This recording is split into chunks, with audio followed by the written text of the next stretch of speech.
آج میری مہندی تھی اور اسی وجہ سے پورے گھر میں خوب رونق اور چہل پہل تھی۔ آج صبح سے ہی مہمانوں کی آمد کا سلسلہ جاری تھا۔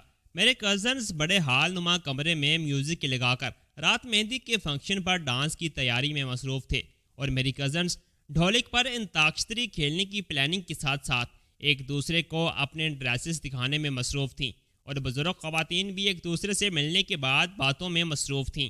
میں سب سے ملنے کے بعد اپنے کمرے میں آ گئی تھی۔ میرے ساتھ کمرے میں صرف میری دوست روبی ہی موجود تھی، جو میری بچپن کی دوست تھی۔ اس کا گھر میرے گھر کے قریب ہی تھا، اس لیے وہ آج صبح سے ہی میرے ساتھ موجود تھی۔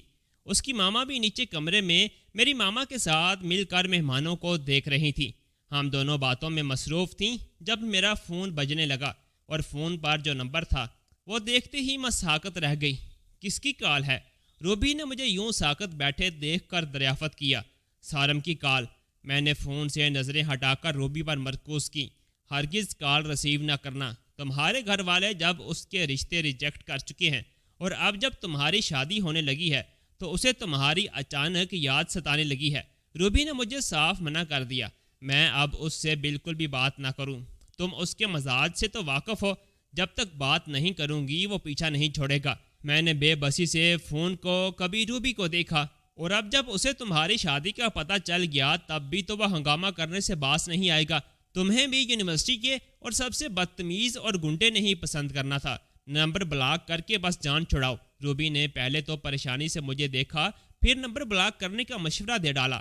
میں نے کال ریسیو کرنے کی بجائے تیسری کال کے بعد اس کا نمبر بلاک کر دیا تھا، اور پھر ہم دونوں اپنی طرف سے مطمئن ہو گئی تھیں کہ اب سب کچھ ٹھیک ہے، جبکہ ایسا نہیں تھا۔ شام ہوتے ہی ماما نے روبی کے ساتھ مجھے بیوٹی سیلون بھیج دیا تھا، تاکہ فنکشن شروع ہونے سے پہلے میں تیار ہو کر واپس آ جاؤں۔ جیسے ہی ڈرائیور یہ کہہ کر وہاں ڈراپ کر کے نکلا کہ بڑے صاحب نے بلایا ہے، گھر پر بھی کام ہے، وہ 1 گھنٹے تک آ کر ہمیں پکڑ کر لے گا، تو ایک کار سے 2 لڑکے نکلے۔ ہم دھیان دیے بنا سیلون کے داخلی دروازے کی طرف بڑھے ہی تھے کہ مجھے عقب سے کسی کی آواز سنائی دی۔ سجل! یہ آواز تو میں لاکھوں میں بھی پہچان سکتی تھی۔ میں نے ساتھ کھڑی روبی کو دیکھ کر بمشکل تھوک نگلا، اور جیسے ہی مڑ کر دیکھا تو وہاں سارم ہی کھڑا تھا، جیسا کہ میں نے سوچا تھا۔ میری کال ریسیو کیوں نہیں کی اور پھر نمبر بھی بلاک کر دیا؟ وجہ پوچھ سکتا ہوں؟ سارم نے مجھ سے پوچھا۔ نہیں، یہ تمہیں وجہ کیوں بتائے گی؟ اس کے پاس تمہارے کسی سوال کا کوئی جواب نہیں ہے، تو بہتر یہی ہے کہ جیسے آئے ہو ویسے ہی الٹے قدم لوٹ جاؤ۔ میری بجائے روبی نے جواب دیا۔ تم سے نہیں، میں سجل سے بات کر رہا ہوں، اسے یہاں سے لے کر جاؤ طاہر۔ سارم نے ساتھ کھڑے دوست کو اشارہ کیا تو وہ روبی کو کلائی سے کھینچ کر وہاں سے لے جانے لگا۔ میرا اور روبی کا احتجاج دھڑا کا دھڑا رہ گیا، کیونکہ وہ تو ہماری کوئی بات سننے کو تیار ہی نہیں تھا۔ طاہر روبی کو مجھ سے دور گاڑی کے پاس لے گیا تھا۔ اب تم بھی بولو، کیا کہو گی؟ میں نے کہا تھا نا کہ تم صرف میری ہو، پھر یہ سب کچھ کیا ہے؟ کیوں آئی ہو یہاں تیار ہونے؟ سارم میرے نزدیک ہوا اور اب وہ میرے بالکل قریب کھڑا تھا۔ سارم، میرے گھر والے تمہارے رشتے سے انکار کر چکے ہیں نا، تو پھر یہ سب کیا ہے؟ اب مجھ سے رابطہ کرنے کی آخر کیا تک بنتی ہے؟ میں نے اسے جواب دینے کے بجائے الٹا اس سے سوال کر دیا۔ تمہارے گھر والوں نے بھلے ہی انکار کر دیا ہو، لیکن میرے دل نے تو نہیں کیا نا۔ اسے تم پسند آ گئی ہو تو بس اب تم ہی چاہیے اور کوئی نہیں۔ سارم میرے اس قدر قریب کھڑا تھا کہ اس کی سانسوں کی تپش مجھے اپنے چہرے پر محسوس ہونے لگی، اور میرے تو جیسے اوسان خطا ہونے لگے تھے۔ سارم، خدا کے لیے یہاں سے چلے جاؤ، کیونکہ میں بھی اپنے والدین کی مرضی کے خلاف نہیں جاؤں گی۔ میں نے خود کو نارمل کمپوز کرتے ہوئے اس سے فاصلہ بنانا چاہا، مگر سارم نے میری یہ کوشش ناکام بنا دی تھی۔ میرے دور ہٹنے سے وہ میرے اور بھی قریب چلا آیا۔ تم نے سمجھا تھا کہ مجھے بلاک کر کے جو مرضی کرتی پھرو گی، لیکن ایسا میں ہونے نہیں دوں گا۔ چلو میرے ساتھ، اب تم مجھ سے دور نہیں بھاگ سکتی۔ ہاں، کوئی چلاکی کی تو تمہاری دوست کو یہیں ختم کر دوں گا۔ سارم مجھے کلائی سے پکڑ کر گاڑی کی طرف لے آیا تھا۔ اس سے پہلے سارم نے مجھے دھمکایا کہ اگر میں نے اس کی بات نہیں مانی تو وہ روبی کا نقصان پہنچائے گا۔ دوسری طرف طاہر بھی روبی کو دھمکا چکا تھا کہ اگر وہ خاموش نہ رہی تو بدلے میں مجھے نقصان پہنچایا جائے گا۔ ہم دونوں اپنی اپنی جگہ ہراساں ہو گئی تھیں۔ ان دونوں نے ہمیں زبردستی گاڑی میں بٹھایا اور ہمیں اپنے ساتھ لے جانے لگے۔ دیکھو سارم، آج میری مہندی ہے اور مجھے گھر والوں نے تیار ہونے کے لیے بھیجا ہے۔ اب تم ہمیں کہاں لے جا رہے ہو؟ خدا کے لیے مجھے بھول جاؤ اور ہمیں بھی سیلون جانے دو۔ آخر میں نے ہمت کر کے اسے اس کے عزائم سے باز رکھنے کی کوشش کی۔ جانتی ہو، جب سے تم نے نمبر بلاک کیا تھا تب سے تمہارے گھر کے قریب کھڑا ہو کر یہ انتظار کر رہا تھا کہ کب تم باہر آؤ.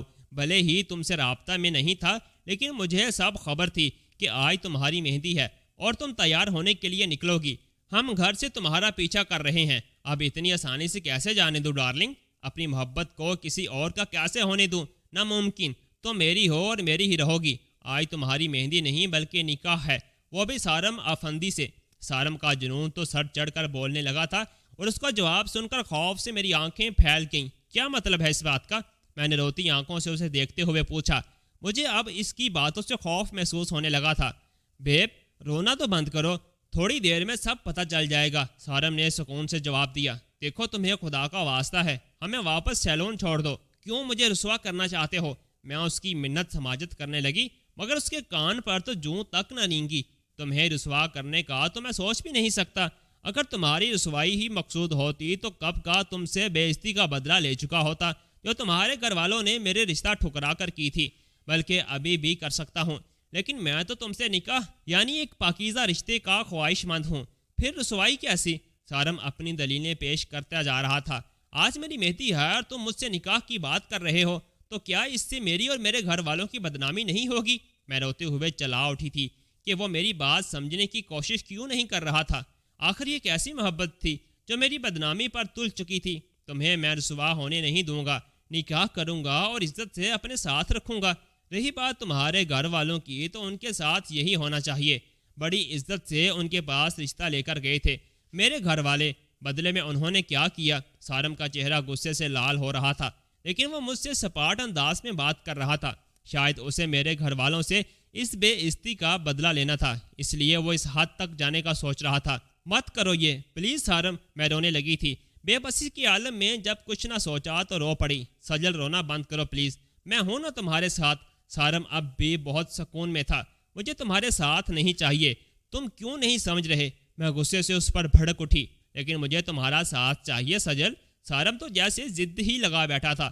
وہ ہمیں اپنے فارم ہاؤس لے آیا اور اسی دوران روبی اور میں مسلسل شور مچاتی رہیں، اس کی منتیں کرتی رہیں، لیکن وہ خاموشی سے ڈرائیو کرتا رہا. فارم ہاؤس پہنچ کے ہم نے گاڑی سے اترنے سے انکار کیا تو یہاں بھی انہوں نے زور زبردستی چلائی. اندر داخل ہوئے تو سامنے حال میں کچھ لڑکے اس کے منتظر تھے، جن میں ایک بزرگ بھی تھے جو نکاح خواں تھے، اور وہ سب اس کے بلاوے یعنی میسج کرنے پر ہم سے پہلے ہی پہنچ چکے تھے. ہمیں ایک کمرے میں چھوڑ کر وہ خود کمرے سے نکل گیا. یہ سب کیا ہو رہا ہے روبی؟ مجھے بہت ڈر لگ رہا ہے. آخری شخص کرنا کیا چاہتا ہے؟ کیا کریں؟ گھر فون لگا کر بھی کچھ نہیں کر سکتے اور بتائیں گے بھی تو کیا؟ میں اسی فکر میں کہ جانے اب کیا ہوگا گھلتی جا رہی تھی. سارم پھر سے اندر آیا. سجل، ابھی ہمارا نکاح ہے اور مجھے امید ہے کہ تم کوئی گڑبڑ نہیں کرو گی، ورنہ تو مجھے جانتی ہو نا کہ میں کس حد تک جا سکتا ہوں. سو مولوی صاحب کے سامنے ہاں بول دینا. چلو اب میرے ساتھ. سارم مجھے لینے آیا تھا لیکن اس کی بات سن کر میرے تو جیسے دماغ ہی معاف ہو چکا تھا. میم، مجھے نہیں کرنا تم سے نکاح. خدا کے لیے میرا پیچھا چھوڑ دو، مجھے واپس جانے دو. میرے گھر والے جیتے جی مر جائیں گے. میں نے روتے ہوئے اس کے سامنے ہاتھ باندھ دیے. اور اگر تم نے یہ نکاح نہ کیا تو میں خود انہیں مار ڈالوں گا. سارم نے گھر والوں کو مارنے کی دھمکی دی تو میں مجبور ہو گئی، کیونکہ میں اس کے غصے سے واقف ہی تھی. جانتی تھی کہ وہ سچ میں انہیں مار ڈالے گا. میری قسمت پھوٹی تھی کہ میں اس سے پسند آ گئی تھی. سارم میرا کلاس فیلو تھا. بقول اس کے اسے مجھ سے محبت تھی اور مجھے اس سے خوف آتا تھا. یہ سب یونیورسٹی کے دنوں سے چل رہا تھا. پھر یوں ہوا کہ اس نے میرے گھر پر رشتہ بھیجا، لیکن گھر والوں کو وہ رشتہ پسند نہیں آیا تھا تو انہوں نے ریجیکٹ کر دیا. اس انکار سے اس کی ایگو ہرٹ ہو چکی تھی اور اب وہ ان سے بدلہ لینے کے لیے یہ سب کر رہا تھا. ٹھکرائے جانے کے بعد وہ خاموش ہو گیا. اس نے کبھی مجھ سے رابطہ نہیں کیا تھا اور جب میرا رشتہ طے ہو گیا اور اب میری شادی ہو رہی تھی تو وہ اچانک بیچ میں آن دھمکا. غرض یہ کہ اس کی دھمکی سے خوفزدہ ہوتے ہوئے میں نے اس سے نکاح کر لیا تھا. سب نکاح ہوتے ہی نکل گئے تھے. سارم مجھے ایک کمرے میں لے آیا. میرا خوف اکیلے میں اس کی موجودگی کی وجہ سے بڑھتا جا رہا تھا. دل تو خوف سے دھڑک دھڑک کے یوں سینے سے ٹکرا رہا تھا جیسے اچھل کے باہر ہی آ جائے گا. وہ جیسے جیسے میری طرف قدم بڑھا رہا تھا میں پیچھے کو قدم لیتی جا رہی تھی اور پھر یوں ہوا کہ پیچھے قدم لیتے لیتے میں دیوار سے جا لگی. اب وہ میرے روبرو کھڑا تھا اور اس نے میری دونوں جانب دیوار پر اپنی ہتھیلیاں جمائے میرے وہاں سے باغ نکلنے کی تمام راہیں مسدود کر دی تھیں. اب تو تمہارا شوہر ہوں، اب مجھ سے بھاگ کر کہاں جاؤ گی؟ سارم نے میرے چہرے پر نگاہیں مرکوز کرتے ہوئے پوچھا۔ میری پلکوں کی لرزش بڑھ گئی تھی، خوف سے وجود کپ کپانے لگا تھا۔ سارم مجھ پر جھکا ہی تھا کہ میں نے خوف سے آنکھیں بند کر لیں۔ نہیں، آج نہیں، کیونکہ آج تمہارے قرب کی خوشبو کو سونگ بیٹھا تو تمہاری طلب مجھے تم سے جدا نہیں ہونے دے گی۔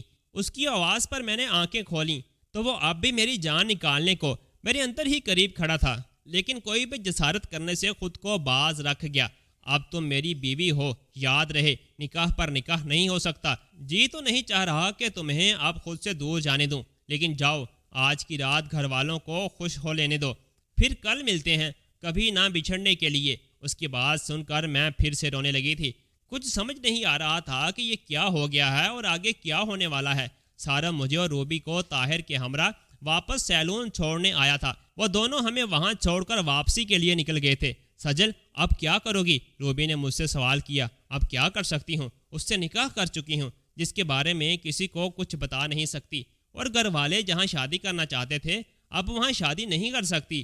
یہ مہندی والا ناٹک اب مجھ سے نہیں ہوگا، لیکن گھر والوں سے بھی تو کچھ کہنے کی ہمت نہیں ہے۔ بس مجھے مر ہی جانا چاہیے۔ میں اس وقت اس قدر کمزور پڑ چکی تھی کہ کوئی حل دکھائی نہیں دے رہا تھا سوائے سوسائڈ کے۔ سجو، پاگل مت بنو، یہ کیا بکواس کر رہی ہو؟ اس سب میں تمہاری کیا غلطی ہے؟ لیکن میں روبی کی بات سنے بنا پاگلوں کی مانند بیچ سڑک پر دوڑنے لگی تھی۔ مجھے بازو سے کھینچنے کی کوشش میں میرا پرس روبی کے ہاتھ میں رہ گیا اور میں بھاگنے لگی۔ روبی نے موبائل نکال کر سارم کا نمبر ان بلاک کیا اور اس سے رابطہ کرتے ہوئے میرے پیچھے بھاگنے لگی۔ اس نے سارم کو اطلاع دی کہ میں سیلون جانے کی بجائے کسی گاڑی کے نیچے آ کر مرنے کی خواہش مند ہوں۔ وہ زیادہ دور نہیں گئے تھے اور موبائل پرس میں ڈال کر میرے پیچھے بھاگی۔ رک جاؤ سجل، پلیز، پاگل مت بنو۔ مسائل سے بھاگنے کی بجائے انہیں حل کیا جاتا ہے۔ روبی مجھے روکنے کی ہر ممکن کوشش میں تھی، لیکن میں کہاں رہنے والی تھی۔ رونے کے ساتھ ساتھ بھاگتی جا رہی تھی کہ بھاگتے بھاگتے ہم کافی آگے نکل آئے تھے، لیکن سڑک پر چلنے والی اکا دکا گاڑیاں مجھے بچاتے ہوئے سائڈ سے نکل جاتی۔ وہاں کچھ فاصلے پر پل نظر آیا تو میں نے سوچا کہ اس سے نیچے کود جاؤں گی۔ میں یہی سوچ رہی تھی کہ جب ایک گاڑی نے میرے سامنے بریک لگایا تو لائٹس کی تیز روشنیوں سے میری آنکھیں چندیا گئیں۔ مجھے نہیں پتا تھا، لیکن وہ سارم تھا۔ وہ تیزی سے گاڑی سے نکلا اور مجھے ہاتھ سے تھام کر گاڑی کی طرف لے جانے لگا۔ فرنٹ سیٹ پر مجھے زبردستی بٹھاتے ہی خود ڈرائیونگ سیٹ سنبھال لی۔ کیوں کر رہی تھی یہ حرکت؟ اس نے غصے سے مجھے جھاڑا۔ مجھے نہیں جینا سارم، مجھے مر جانے دو۔ میں گھر والوں کو کیا جواب دوں گی؟ میں نے روتے ہوئے اس سے کہا تھا، جیسے اپنے حواس میں نہیں تھی۔ اس لیے تم سے شادی نہیں کی تھی کہ تمہیں مرنے دوں۔ میرے ہوتے ہوئے تمہیں کسی کو کوئی جواب دینے کی کوئی ضرورت نہیں ہے۔ وہ تو جیسے فوراً ہی مجھے روتا دیکھ کر پگھل گیا تھا۔ اس نے میرا ہاتھ تھام لیا اور پھر سے بولا، چپ چاپ گھر جاؤ اور مہندی کا فنکشن اٹینڈ کرو۔ کسی سے کچھ بھی کہنے کی ضرورت نہیں ہے، میں سب ٹھیک کر دوں گا، بھروسہ رکھو مجھ پر۔ جو سب کچھ ہو گیا ہے وہ میں نے جذبات میں آ کر کیا، کیونکہ تمہیں کسی اور کا ہوتا نہیں دیکھ سکتا تھا، لیکن اب سب کچھ ٹھیک بھی میں ہی کروں گا، تم فکر نہ کرو۔ سارم اس یقین دہانی کے ساتھ میرے آنسو صاف کرنے کے بعد مجھے سیلون لے گیا تھا، جہاں تھوڑے ہی وقت میں مجھے تیار کر دیا گیا تھا۔ اتنے میں ڈرائیور بھی آ چکا تھا۔ ہم لوگ واپس گھر آ گئے، لیکن تمام راستے ہم دونوں یعنی روبی اور میں خاموشی حائل رہی کہ ڈرائیور کے کانوں تک کوئی بات نہیں پہنچے، لیکن اندر سے میں اتنی ہی خوفزدہ تھی۔ مہندی کے فنکشن کی تمام رونقیں بھی پھیکی لگیں۔ نہ تو میری رسموں میں کوئی دلچسپی رہی اور نہ ہی کسی اور طرف، کیونکہ میرا تو دماغ ایک ہی بات میں اٹکا تھا کہ جب یہ سب گھر والوں کو پتہ چلے گا تو کیا ہوگا۔ مہندی کی رسمیں ہوتی ہی میں سر درد کا بہانہ بنا کر روبی کے ساتھ کمرے میں آ گئی تھی اور رات بھر اسی فکر میں گزار دی کہ کل کا سورج ابھرے گا تو کیا ہوگا۔ نہ تو رات کا کھانا کھا سکی اور نہ ہی صبح ناشتے کا موڈ تھا، کیونکہ ٹینشن تھی کہ وقت کے ساتھ ساتھ بڑھتی ہی جا رہی تھی۔ دن کو گھر والوں نے پھر سے مجھے سیلون برائیڈل میک اپ کے لیے بیچ دیا تھا۔ سارم، تم تو کہہ رہے تھے کہ سب ٹھیک ہو جائے گا، اب کیا ٹھیک ہوگا؟ گھر والوں نے مجھے دلہن بننے کے لیے سیلون بیچ دیا ہے، اس کے بعد جانتے ہو کیا ہوگا؟ میں نے گاڑی سے اترتے ہی سارم کو کال کی تھی، کہتا، کیوں پرواہ کرتی ہو، میں ہوں نا، تم تیار ہو جاؤ، بس باقی میں دیکھ لوں گا۔ سارم کا اطمینان بڑا لہجہ اب بھی ویسا ہی تھا اور میں یہاں سوچ سوچ کے عادی ہو گئی تھی۔ روبی اور میں برائیڈل ڈریس اور جیولری سینڈلز اٹھائے اندر داخل ہو گئے۔ پتہ ہی نہیں چلا میرے سوچتے سوچتے انہوں نے اتنی جلدی مجھے تیار بھی کر دیا تھا، یا مجھے جلدی لگ رہا تھا کیونکہ میں چاہتی تھی کہ وقت یہیں تھم جائے تیار ہو کر روبی اور میں سیلون سے نکلی تو ڈرائیور انتظار میں وہیں کھڑا تھا۔ وہ وہاں سے ہمیں سیدھا شادی ہال لے گیا تھا، جبکہ اب بدنامی کے ڈر سے میں وہاں نہیں جانا چاہتی تھی، لیکن جانا تو تھا ہی۔ ہم لوگ وہاں پہنچے تو گھر والوں کے ساتھ ساتھ تمام مہمان وہاں پر موجود تھے، لیکن بارات نہیں آئی تھی۔ وقت گزرتا گیا اور لڑکے والوں کی کوئی خبر نہ آئی۔ یہاں سے رابطے کی کوشش کی گئی تو انہوں نے شادی سے انکار کر دیا کہ ان کے لڑکے کو کوئی اور لڑکی پسند ہے۔ تب ایک بلا تو ملی کہ کم از کم اب نکاح پہ نکاح تو نہیں ہوگا۔ ماما بابا بہت پریشان ہو گئے تھے کہ خاندان میں کتنی بدنامی ہوگی، لیکن روبی نے بتایا کہ سارم عین موقع پر پہنچ گیا اور اس نے میرے گھر والوں سے کہا کہ وہ ان کی بدنامی ہونے سے بچائے گا اور سجل سے شادی کرے گا۔ اس نے گھر والوں کے سامنے عذر تراشا کہ وہ دلہے کا دوست تھا اور اس کے بلاوے پر آج ہی دوسرے شہر سے اپنا ایک ضروری کام چھوڑ کر اس کے گھر جانے کی بجائے سیدھا اس کے بتائے گئے شادی ہال میں آ گیا، اور یہاں آ کر پتہ چلا کہ دلہے نے شادی سے انکار ہی کر دیا ہے تو مجھے بہت برا لگا۔ اور جب پتہ چلا کہ لڑکی سجل ہے تو اسے تو میں بھی پسند کرتا تھا، جب ہی رشتہ بھی بھیجا تھا، لیکن آپ لوگوں نے ریجیکٹ کر دیا تھا۔ مگر اب میں چپ نہیں بیٹھوں گا کیونکہ میں اس کی بدنامی ہوتے نہیں دیکھ سکتا۔ پہلے تو گھر والے سوچ میں پڑ گئے، مگر اپنی عزت بھی بچانی تھی، مرتا کیا نہ کرتا، اور سارم سے شادی پر مان گئے اور اسے میرا دلہا بنا کر نکاح شروع کر دیا گیا۔ آج میں نے رب کا شکر ادا کرتے ہوئے کہ اس نے میری لاج رکھی، پوری رضامندی سے اس رشتے کو قبول کر لیا تھا۔ میرے گھر والے اس کے بھی مشکور تھے کہ اس نے ان کی عزت بچا لی۔ آج وہ سفید کرتا پاجامے میں سادگی کے ساتھ، یعنی گلے میں پڑی چین اور ہاتھوں میں پڑے بریسلٹ سے مبرائے سوبر سا انسان لگ رہا تھا، جو میرے دل کو بھی بھا رہا تھا۔ اس نے واقعی مجھ سے محبت کا ثبوت دیا تھا۔ جذباتی پن میں جو غلط فیصلہ لیا تھا، پھر اس کو بہت اچھے سے کور بھی کر لیا کہ سارے معاملے میں کسی کو بھنک بھی نہ پڑے۔ بس ایک روبی اور طاہر ہمارے نکاح سے واقف تھے۔ رخصتی کے بعد میں اس کے گھر آئی تو بڑی شان سے استقبال ہوا۔ نہ صرف پھولوں کی پتیاں پھینکی گئیں بلکہ مین ڈور سے ہمارے کمرے کے دروازے بلکہ بیڈ تک ہماری راہوں میں پھولوں کی پتیاں بچھائی گئی تھیں۔ پھر کمرے کو بھی گلاب کے پھولوں سے سجایا گیا تھا۔ میں یہ سب تیاریاں دیکھ کر حیران ہوئی تھی۔ دلہن بنی بیڈ پر بیٹھی سارم کا انتظار کر رہی تھی کہ تھوڑی ہی دیر میں ایک خوبصورت خوشبو کے جھونکے کے ساتھ وہ اندر داخل ہوا۔ تو اب میری محبت پر یقین کرتی ہو سجل؟ اس نے میرے روبرو بیٹھتے ہی میری تھوڑی سے میرے چہرے کو اوپر اٹھاتے ہوئے پوچھا۔ میں نے فقط مسکرا کر سر کو اس بات میں ہلا دیا تھا۔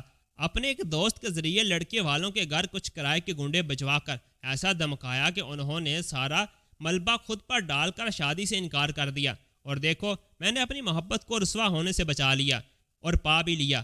میں اس کے انکشاف پر حیرت زدہ سی مسکرا اٹھی۔ وہ میرے لیے بدل چکا تھا۔ کانوں میں پڑی بالی، ہاتھوں میں پڑے بریسلٹ اور گلے میں پڑی چین جو مجھے برے لگتے تھے، وہ سب سے آزاد میرا ہو کر میرے سامنے بیٹھا تھا، اور لہجے میں بھی بدلاؤ تھا۔ نرمی سے بات کرتے ہوئے وہ مجھے بھی پیار کرنے لگا تھا۔ اجازت ہو تو آج اپنی بیوی سے نزدیکیاں بڑھا سکتا ہوں؟ اب تو ڈر کے مجھ سے دور نہیں بھاگو گی؟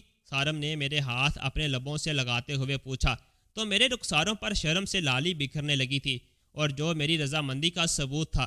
سارم جو کہ ایک گنڈا مانا جاتا تھا، مگر محبت نے اسے بدل کر ایک اچھا انسان بنا دیا تھا، جس نے اپنی محبوبہ کو رسوائی سے بچا کر اپنے نام کر لیا تھا۔